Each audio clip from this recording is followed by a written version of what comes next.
नमस्कार, मैं हूं अरविंद चतुर्वेदी और आप देख रहे हैं बात बोलेगी, जिसमें बात होती है सियासत की, समाज की, संसद की, नेताओं की, आपकी और आपके कल्याण की।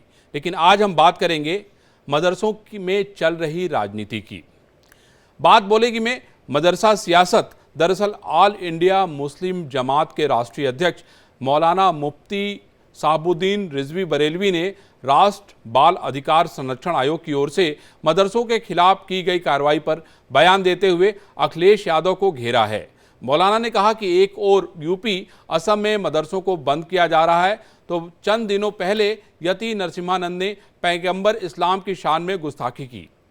ऐसे सूरत हाल में मुसलमान सपा मुखिया अखिलेश यादव से सवाल पूछ रहे हैं कि वो किसके साथ खड़े हैं, यति नरसिम्हानंद के साथ या मुसलमानों के साथ। विधानसभा और लोकसभा में झोली भर के मुसलमानों ने समाजवादी पार्टी को वोट दिया, मगर इस वक्त मुसलमानों को जरूरत है कि अखिलेश यादव हमारी आवाज़ विधानसभा और संसद में उठाए, मगर वो खामोश है। हम उनसे इस खामोशी का राज पूछना चाहते हैं कि आखिर किस वजह से खामोश हैं। उनको पैगंबर इस्लाम और मदरसे के मुद्दों पर जवाब देना ही होगा। हालांकि यूपी के अवैध मदरसों की पहचान के लिए एसआईटी से जांच कराई गई थी। इस जांच के बाद एसआईटी ने करीब 13,000 अवैध मदरसों को बंद करने की सिफारिश की थी। ज़्यादातर अवैध मदरसे नेपाल सीमा पर मौजूद हैं। महाराजगंज, श्रावस्ती, बहराइच समेत 7 जिलों के मदरसों में खाड़ी देशों से फंड आने का खुलासा हुआ था। वहीं असम सरकार ने वन विभाग की जमीन पर अवैध मदरसों पर बुलडोजर चलाया तो 1281 मदरसों को रेगुलर स्कूलों में बदला। बहरहाल मौलाना शहाबुद्दीन ने अखिलेश यादव से मदरसों को लेकर जो सवाल पूछे हैं, इसका इंतजार सभी को है। हम इसी खास मुद्दे पर चर्चा करेंगे, लेकिन पहले यह एक्सक्लूसिव रिपोर्ट देखिए।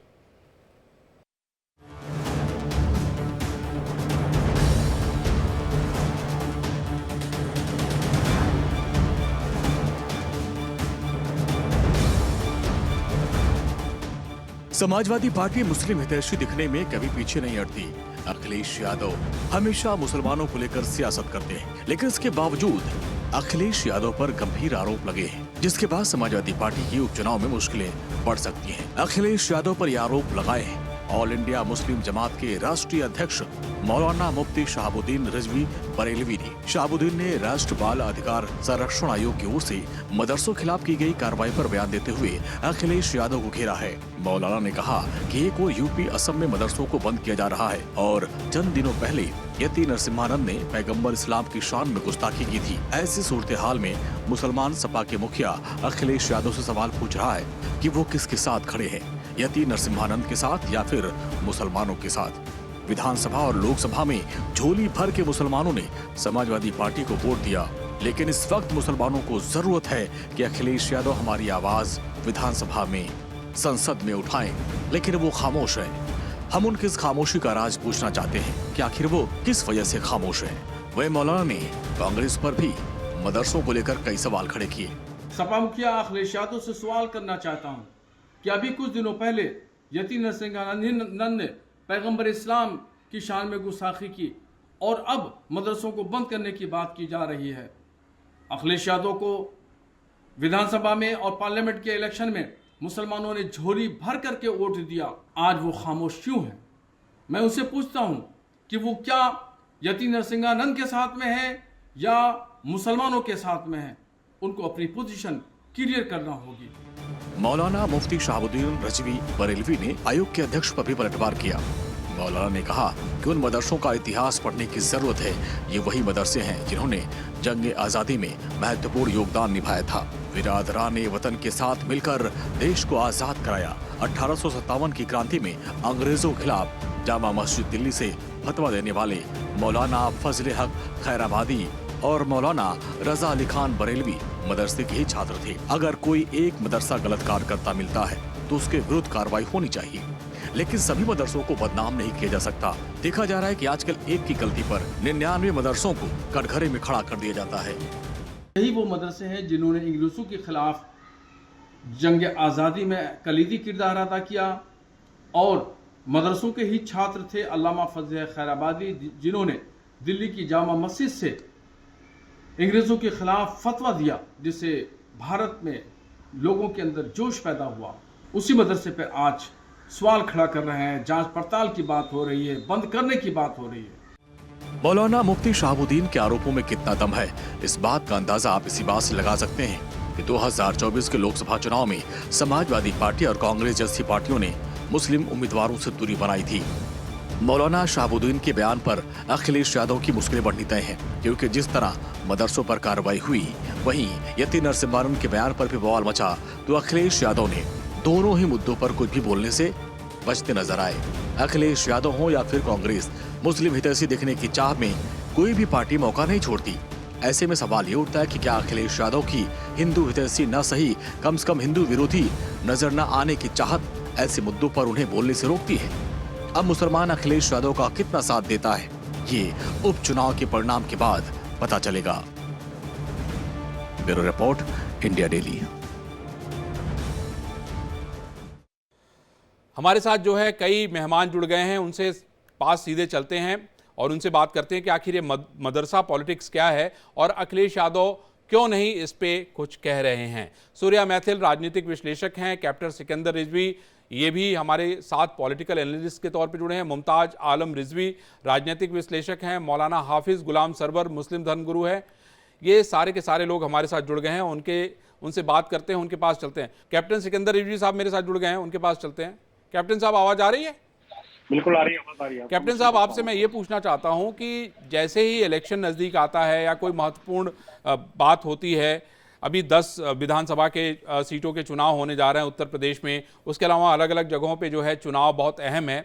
ऐसे में एक सवाल ये उठता है कि भाई अगर कोई भी हिंदू और मुसलमान को लेकर बातचीत करता है तो वो एक मुद्दा बन जाता है। मदरसों को लेकर इस समय बहुत राजनीति चल रही है, आसाम में चल रही है, उत्तर प्रदेश में चल रही है, बिहार में चल रही है, झारखंड में अलग अलग जगहों पे चल रही है। उसके अलग अलग स्वरूप हैं और अलग अलग तरीके से बताया जा रहा है। आपको क्या लगता है सिकंदर साहब कि ऐसा क्यों ये किया जा रहा है? भाई जो मदरसा अच्छा काम करता है उसको हम रहने दें, जो लगता है कि जो आतंकवादी गतिविधियों को जो है बढ़ावा दे रहा है, जहाँ पे गलत तरीके अख्तियार किए जा रहे हैं, उसको बंद कर देना चाहिए। देखिए, ऐसा है कि मदरसों के खिलाफ कोई नहीं है या कोई खास धर्म या मजहब के खिलाफ कोई नहीं है भारत के अंदर। कोई भी राजनीतिक पार्टी हो, मैं इस टाइम किसी राजनीतिक पार्टी का मैं नाम लेना नहीं चाहता हूं, लेकिन मैं एक बात को बिल्कुल साफ कर देना चाहता हूं कि सारे ही मदरसे बुरे भी नहीं होते हैं और सारे ही मदरसे अच्छे भी नहीं होते हैं। लेकिन बड़ा ये क्यों विडंबना है कि मदरसे का, अब कोई भी मदरसा हो सकता है, मदरसे का निकला हुआ ही क्यों आतंकवादी हुआ है? क्यों मदरसे से ही उन सेमिनरी में पढ़ के जाने के बाद उन्होंने आतंक फैलाया? बहुत से, अब हाफिज सईद जो है वो देवबंद के पढ़े हुए हैं और बहुत सारे इस तरह भारत छोड़ के चले गए, लेकिन वो यही मदरसों में से थे। तो अगर अब मदरसों की छानबीन कोई भारत सरकार कर रही है तो वो ठीक कर रही है। इसके अंदर भाई कोई सही काम कर रहा है, कोई गलत काम कर रहा है, मदरसे में क्या? लेकिन इसमें शहाबुद्दीन साहब का सवाल ये है साहब कि वो कह अखिलेश यादव क्यों नहीं इसको सवाल को, मुद्दे को उठाते? अखिलेश यादव क्यों नहीं बोलते कि भाई नहीं, हमें मदरसों को बचाना है? अखिलेश यादव का वोट बैंक ही जो है वो मुसलमान है या यादव बिरादरी है। वैसे कैसे बोल सकते हैं? वो उनका तो वोट बैंक है, वो नाराज थोड़ा कर सकते हैं मुसलमानों को। तो आप कैसे, उन्होंने सवाल जो किया है उनको छेड़ा है उनको। पहले तो ये साथी थे उनके, शहाबुद्दीन साहब जो है ये साथी ही थे भाई जी, मुलायम सिंह जी के पार्टी के और अखिलेश यादव जी के पार्टी के। जी जी। तो अब ये सवाल कर रहे हैं तो ये मुद्दा जबरदस्ती उठाने की बात कर रहे हैं, जो सब मिले हुए अंदर से। अच्छा, सब जानते हैं, अंदर से मिले हुए हैं। हाँ बिल्कुल 100%। मौलाना, अच्छा हमारे साथ मौलाना हाफिज गुलाम सरवर साहब भी हैं। मौलाना साहब, मुझे ये बताइए कि ये जो मुद्दा उठाया है शहाबुद्दीन साहब ने, कह रहे हैं कि भाई अखिलेश यादव को आगे आना चाहिए, मुसलमानों का झोली भर भर के ये वोट लेते हैं, तो आखिर क्यों नहीं विरोध कर रहे हैं ऐसे समय में जब इस तरह का वाकया जो है मुसलमानों के साथ घट रहा है? आपका क्या कहना है इस पे? आज का डिबेट आपका रिजवी में हो गया। देखिए, हमारे साथ सिकंदर रिजवी साहब हैं, बगल में मुमताज रिजवी साहब हैं, और जिस पर बहस आप कर रहे हैं वो शहाबुद्दीन रिजवी साहब का बयान है। तो ये मजेदार डिबेट हो गया है और मुझे लगता है हंसते हंसते हम लोग विदा होंगे। शहाबुद्दीन साहब ने जो सवाल उठाया बहुत वाजिब और मुनासिब सवाल उठाया है। मुसलमानों में एक चिंता है कि वैध और अवैध के नाम पर कहीं ना कहीं भेदभाव किया जा रहा। मैं ये नहीं कह रहा हूँ कि अवैध मदरसे नहीं हैं, मेरी नजर में भी हैं जिनके कागजात नहीं है या रजिस्ट्रेशन नहीं है। ये एक लंबी बहस का विषय है, लेकिन बहैसियत लीडर के हमने चूंकि कॉम्प्रोमाइज किया वोट का सेकुलरिज्म के नाम पर, तहफ्फुज के नाम पर, मान और सम्मान के नाम पर अखिलेश यादव से। और हमने उन्हें वोट दिया ही इसी मुद्दे पर कि साहब जब हमारे ऊपर व्यक्तिगत प्रहार होगा तो आप कम से कम लीगल डिफेंस तो करेंगे, ना तो पॉलिटिकल डिफेंस वो कर पा रहे हैं, ना लीगल डिफेंस कर रहे हैं, वो तो मौन धारण कर रहे हैं। तो शहाबुद्दीन साहब ने सही सवाल उठाया कि अखिलेश यादव को अपना पक्ष तो स्पष्ट करना चाहिए ना कि ये जो कुछ हो रहा है, जो बुलडोजर की कार्रवाई हो रही है, जो मदरसे के नाम पर परेशान करने की कोशिश की जा रही है, आखिर इसमें उनका क्या पक्ष है? वो इसको जस्टिफाई करते हैं या वो विरोध करते हैं? तो कहाँ पर विरोध है? सड़क पर है, सदन में है, जलसे में है, भाषण में कुछ पता तो चले हम लोगों को भी। तो ये सवाल बिल्कुल वाजिब उनका है और मैं उनके लेकिन मुमताज साहब एक चीज और ये मैं कहूंगा कि ये बताइए, इन्होंने ये नहीं पूछा ये गुलाम सरवर साहब की ये कांग्रेस भी इस पे कुछ बताए? कांग्रेस पे बड़े शांत हैं शहाबुद्दीन साहब। ठीक, अच्छा सवाल किया। कांग्रेस से भी सवाल है, राहुल गांधी जी से भी सवाल है, तमाम सेकुलर पार्टियों से सवाल है जो संविधान दिखा रहे थे चुनाव में। तो हम तो संविधान की बात कर रहे हैं। बड़ा हमारा जो संवैधानिक अधिकार है इस देश में, उस कहीं से कुचला जा रहा तो आप कौन बोलेगा? वही तो बोलेंगे जो संविधान हमको दिखा के हमारा वोट जिन्होंने लिया। ये चीज जिन्होंने भाजपा को सांप्रदायिक कहा, भाजपा को कहा कि ये तुम्हारा दुश्मन है, हमने मान लिया कि ठीक है साहब भाजपा हमारी दुश्मन है, हमने वोट इनको दे दिया। तो ये भी तो दोस्त नहीं हो रहे हैं ना अब हमारे, हम तो चौराहे पे खड़े हो गए ना। ये भी दोस्त नहीं हो रहे हैं और बाकी आपके दुश्मन पहले से हैं। मुमताज आलम साहब आप ही बताइए कि ये आपने देखा मौलाना साहब कह रहे हैं कि भाई हमने तो भर भर के वोट इनको दे दिया है ना, कांग्रेस को भी दिया, लेकिन सवाल ये उठता है कि हमारे मुद्दों पे ना तो अखिलेश यादव बोल रहे हैं ना ही राहुल गांधी बोल रहे हैं। मुमताज साहब आपको क्या कहना है इस पे? नहीं, सवाल देखिए, सिकंदर साहब ने जो बात कही मैं वहां से शुरू करता हूं। एक चीज समझ लीजिए कि 2-4 चीलर होने से कोई रजाई नहीं फेंक देता और 2-4-10 खटमल होने से कोई पलंग नहीं तोड़ देता। क्या बात, ये बात उन्हें समझ लेना चाहिए। ठीक है। दूसरी चीज ये कि जहां आतंकवाद की बात कही है, आप बताइए महात्मा गांधी को किसने मारा था? कौन वो आतंकवादी था? आप बताइए इंदिरा गांधी को किसने मारा था? कौन सा आतंकवादी था? आप बताइए राजीव गांधी जो प्रधानमंत्री थे वो मारे गए, कौन था? हाँ, इस तरीके से आप बताइए जो बाबरी मस्जिद शहीद की गई ये कौन था? तो इसलिए, और फिर एपीजे अब्दुल कलाम कहाँ के पढ़े हुए थे? इस तरीके के न जाने कितने लोग हैं जो मदरसे से पढ़ के आए। इसलिए मुझे लग रहा है कि बेवजह की रागनी जो है नहीं बजानी चाहिए। हाँ, ये सही है कि सरकार की जिम्मेदारी है कि कहां सही हो रहा है कहां गलत हो रहा है उसको चेक करे। एक पूरा तंत्र होता है, एक पूरा निजाम होता है, पूरा एडमिनिस्ट्रेशन। नहीं आलम साहब, सवाल यहाँ पे ये नहीं है, सवाल यहाँ पे ये आलम साहब कि भाई अखिलेश यादव को बोलना चाहिए कि नहीं बोलना चाहिए? भी आ रहा हूँ मैं उस पे आ रहा हूँ, मैं त्रिपाठी जी उस पे आ रहा हूँ। मैं ये कह रहा हूँ कि देखिए ऐसा है कि जहां तक अखिलेश का सवाल है, कांग्रेस का सवाल है, मुसलमानों से किसने कहा था कि हमें वोट दीजिए? और क्यों वो उसी को देते हैं? वो इसलिए वोट नहीं देते, माफ कीजिएगा, जिस दिन मुसलमानों की जहनियत बदल जाएगी वो बीजेपी को हराने के लिए देते हैं कि साहब हमें बीजेपी के खिलाफ ही वोट देना है, चाहे सामने वाला। वरना आप ये बताइए कि 2012 से लेकर के 17 तक 650 दंगे हुए यूपी में। मुजफ्फरनगर में पहली बार 2013 में ऐसा हुआ कि आप बताइए 50,000 लोग नकले मकानी करने पे मजबूर हुए, मुहाजिर बन गए, अपने ही शहर में मुहाजिर बन गए। इसके बावजूद मुसलमानों का प्रेम है। भाई किसने कहा? तो इसलिए आप जो है, सवाल ये है कि आप फिर वैश्विक दे दीजिए ना, क्यों नहीं देते आप? और पार्टियां छोटी छोटी उनको दे दीजिए, क्यों नहीं देते? आज तो वो नाम भी नहीं ले रहे मुसलमानों का, आपको भागीदार भी नहीं। लेकिन चक्कर ये हो गया असल में, मैं आपको बता दूं जी, बात ये हो गई है कि बीजेपी ये समझ के बैठ गई है कि मुसलमान तो हमारे साथ आएगा नहीं, और कांग्रेस और समाजवादी ये समझ के बैठ गई है कि मुसलमान हमारे पास से जाएगा नहीं, जाएगा तो जाएगा कहां? क्या बात है। तो दोनों में जो है, दोनों में लटका के और भटका के मुसलमानों को रख दिया गया।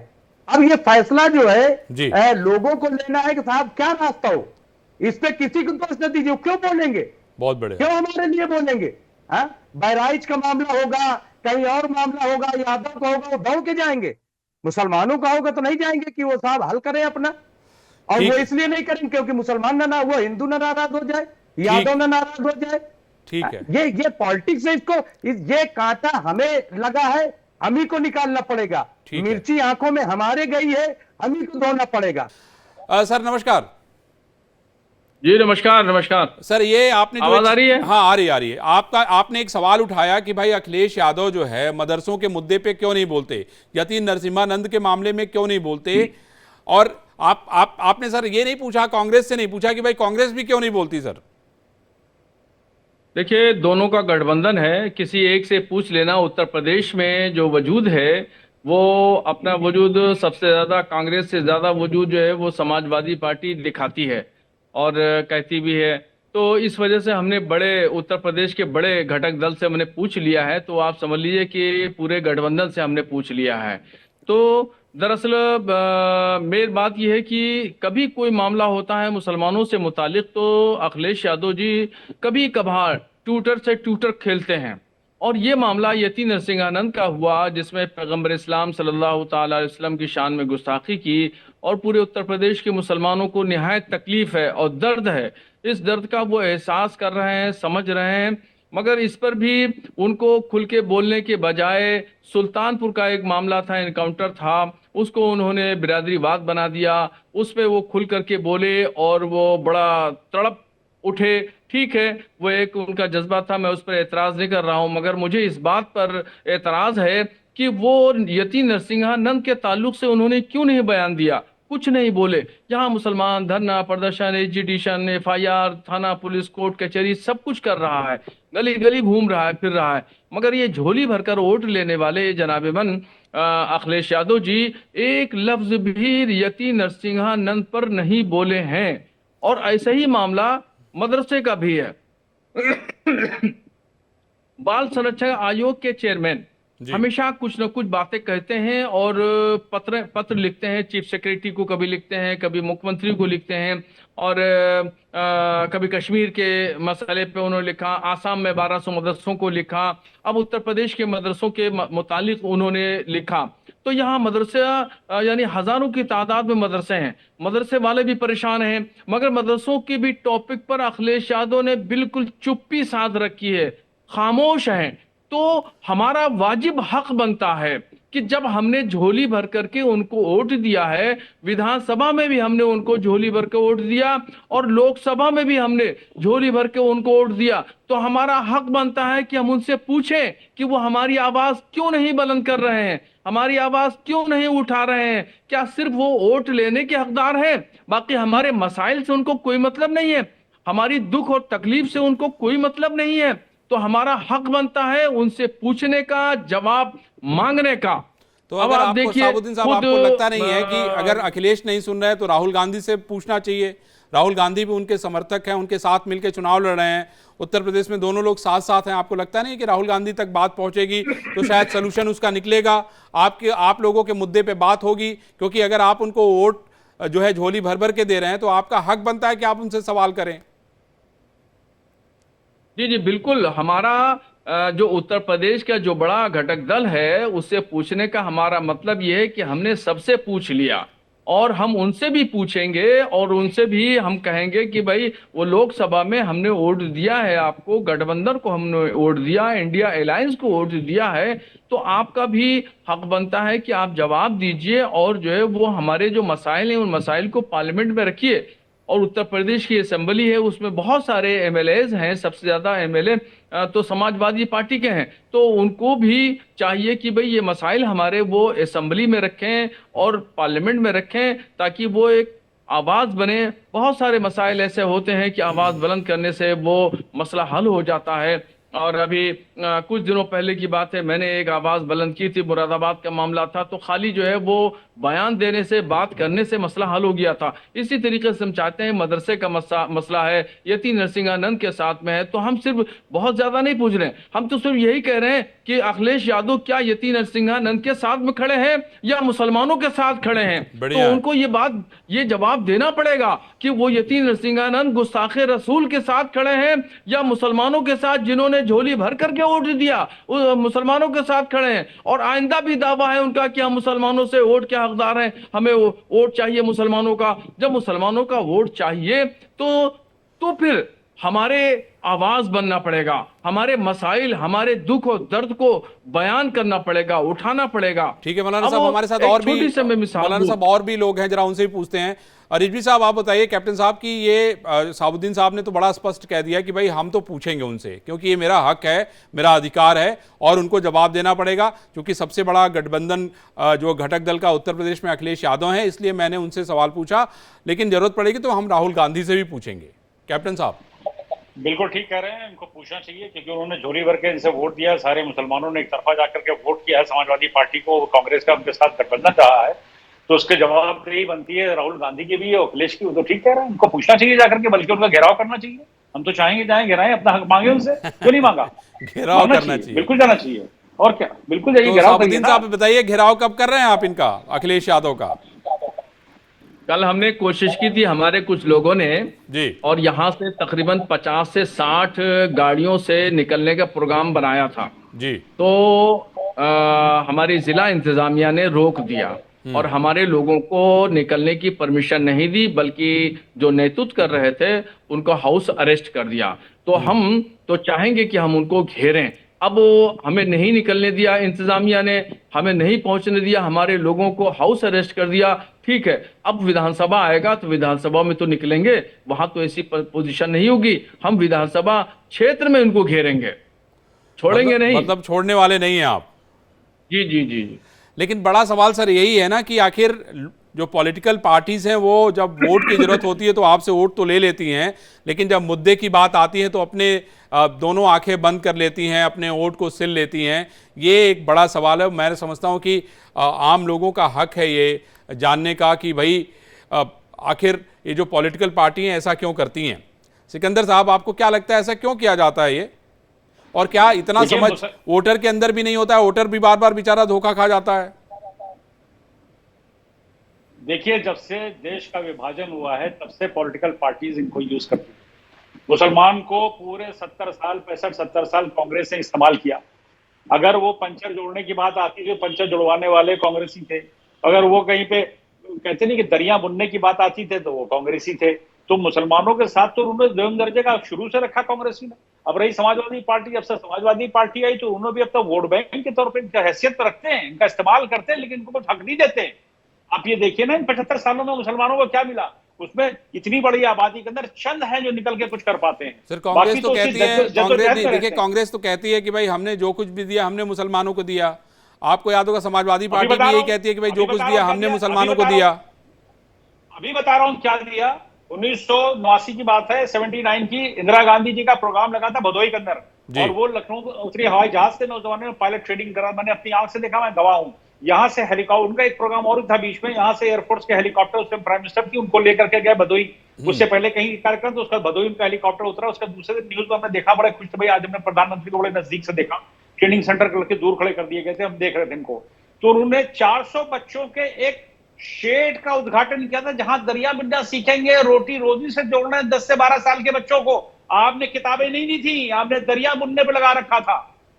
ये तो रिकॉर्डेड है, इसको तो मुकर ही नहीं सकते हैं कांग्रेस के लोग। इन्होंने दिया क्या? पंचर इन्होंने जुड़वाया, दरिया इन्होंने बनवाई है। हद से बदतर हालत मुसलमानों की करिए। मेरी सुन लीजिए, मेरे अपने आपके सामने बताया दे रहा हूं। 78 के अंदर मेरी एक फोर्स लैंडिंग हुई थी, that is recorded on my log book. वो जाके मुजफ्फरखेड़ा में लखनऊ के पास जाके फोर्स लैंड करके इंजन सीज हो गया था जहाज का। मैं ट्रेनिंग पायलट था, मेरी उम्र हार्डली 17 साल की थी और जान मेरी बची थी। वो मुसलमानों का गांव था मुजफ्फरखेड़ा, सुन रहे होंगे लोग, काकोरी पास मुजफ्फरखेड़ा, सेफली लैंड कर दिया खेत के अंदर। एक 17 साल के लड़के से क्या उम्मीद कर सकते थे? हम अच्छे पायलट ने ट्रेनिंग दी थी।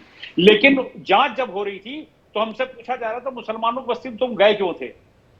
मुसलमानों की बस्ती में तुम गए, क्या तुम पाकिस्तानी जासूस हो?